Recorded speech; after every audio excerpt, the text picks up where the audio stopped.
I go to nations, and I on purpose look for the 20-year-olds, the 30-year-olds. On this trip with me, now I have a 16-year-old. She's going to speak this afternoon. She's so clear. She's so dynamic. She's, she's amazing. And you just can't, you just can't, we don't put them on the stages, and people can't see how anointed they are, because they're never given the opportunity. So whatever I have, I try to give away. If I've got a platform, I put them on the platform, and everybody says, wow, they're more anointed than her, and they get invited to conferences. So it's because of like your bird's eye view being around, you're saying this is happening, and this is probably more prevalent than even the church may even know. Oh my goodness. And this is, it's already breaking open. It's already moving through the youth. The youth have this anointing happening to them, but maybe what we can do as mothers and fathers in the faith is give them opportunity. Give them opportunity. Pour your life into them.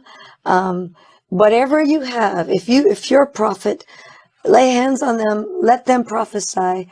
Train them, bring them alongside you.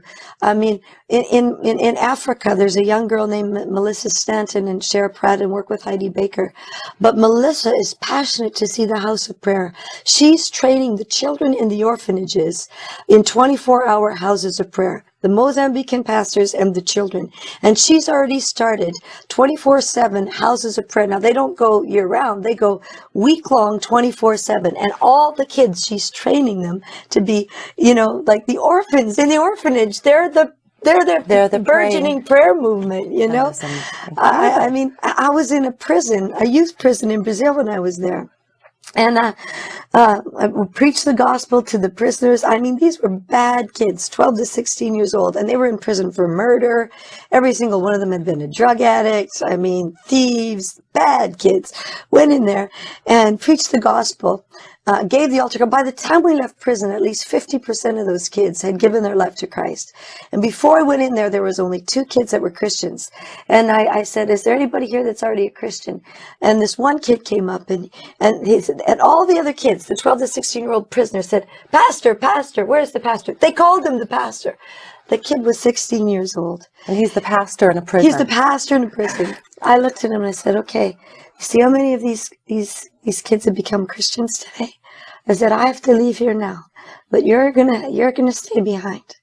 And I said, they need you. You have to tell them everything you know. Have Bible studies with them. And the kid, 16 years old, looked at me and he says, that's all I want to do. And he says, when I get out of this prison, I'm going straight back to the streets, and I'm going to pastor the orphans on the streets. So, I mean, in the Bible, they say John was 17 years old. Peter was 30. Jesus went to the youth movement. You know what I mean?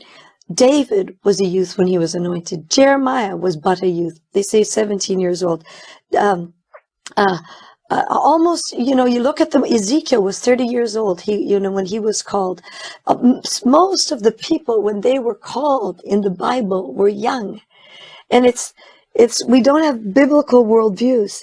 It doesn't mean that we're has-beens because I'm 47. That means that they need a mother, they need a father, they need somebody that will A, give them opportunity, B, not control them and use their anointing for themselves, and C, help them, walk with them, and literally mother them. Because some of them, they need a little mothering. You know what I mean? They need no, don't do that. And yeah, do that.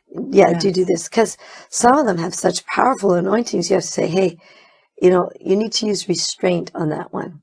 You can't just go in like a bull in a china shop, or you can't use that one illegally because it's such powerful anointing. You need to learn to, use it. If it's a bazooka, you can't just, you got to open up use in the mall. Exactly. Yeah. You got to use a little restraint on that one. But I mean, with very little direction, their hearts are pure. They're hungry. They all want mothers and fathers. I've hardly met one that just wants to be independent and go by themselves. But they are mostly more anointed than me.